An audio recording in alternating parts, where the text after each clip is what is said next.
Friends, welcome to Hajitha Shri YouTube channel. ఇది చూడండి, నేను మసూర్ దాల్తో సాంబార్ చేస్తున్నాను. దానికోసం ముందుగా కొంచెం చింతపండు నీళ్ళలో నానబెట్టుకోవాలి. తర్వాత మసూర్ దాల్ ఈ గ్లాస్తో 1 గ్లాస్ తీసుకున్నాను, కడిగి వేసుకున్నాను. ఈ గ్లాస్తోనే 3 గ్లాసులు నీళ్ళు పోసుకోవాలి.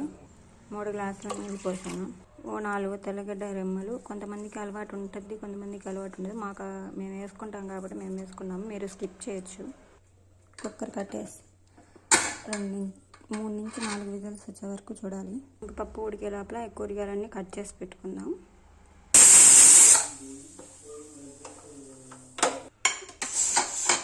కుక్కర్ విజిల్ మొత్తం తీసేసాక తీసుకొని పప్పు అంతా, ఈ పప్పుని స్మాషర్ సహాయంతో కొంచెం అలా మెదుపుకుంటే సరిపోద్ది. ఆల్రెడీ ఇది బాగా మెదిగిపోయి ఉంటుంది. ఊరికే అలా అంటే బాగా మెత్తగా వస్తుంది. మనం తీసి ఒక గిన్నెలో వేసి పెట్టుకోవాలి. ఆ కుక్కర్లో కొద్దిగా నీళ్ళు పోసుకొని తిప్పి మనం సాంబార్ ఏ గిన్నెలో అయితే తీసుకుంటామో ఆ గిన్నెలోనే పప్పు వేసుకోండి. మళ్ళీ అదే కుక్కర్ పొయ్యి మీద పెట్టుకొని కొంచెం నూనె బాగా తాగాక కొద్దిగా ఆవాలు, పచ్చిమిర్చి, ఆనియన్స్.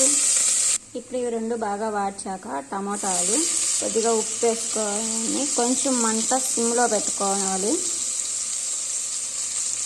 ఒకసారి బాగా కలిపెట్టి మూత పెట్టాలి. టమాటా బాగా వాడాక మనం మిగిలిన కూరగాయలని ఎప్పుడు దాంట్లో వేసేసేయాలి.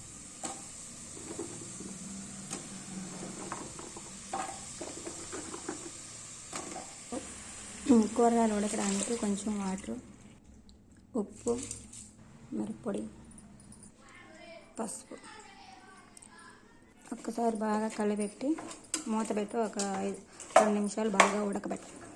ఇందాక మనం వంకాయలు వేయలేదు కదండి, ఇప్పుడు వేద్దాం వంకాయలు. ఫస్ట్ వేస్తే బాగా ఉడికిపోతాయని నేను ఫస్ట్ వేయలేదు, ఇప్పుడు వేసాను.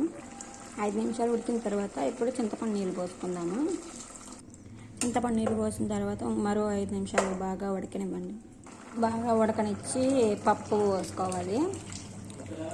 పప్పు పోసిన ఒక 5 మినిట్స్ బాగా ఉడకనివ్వాలి.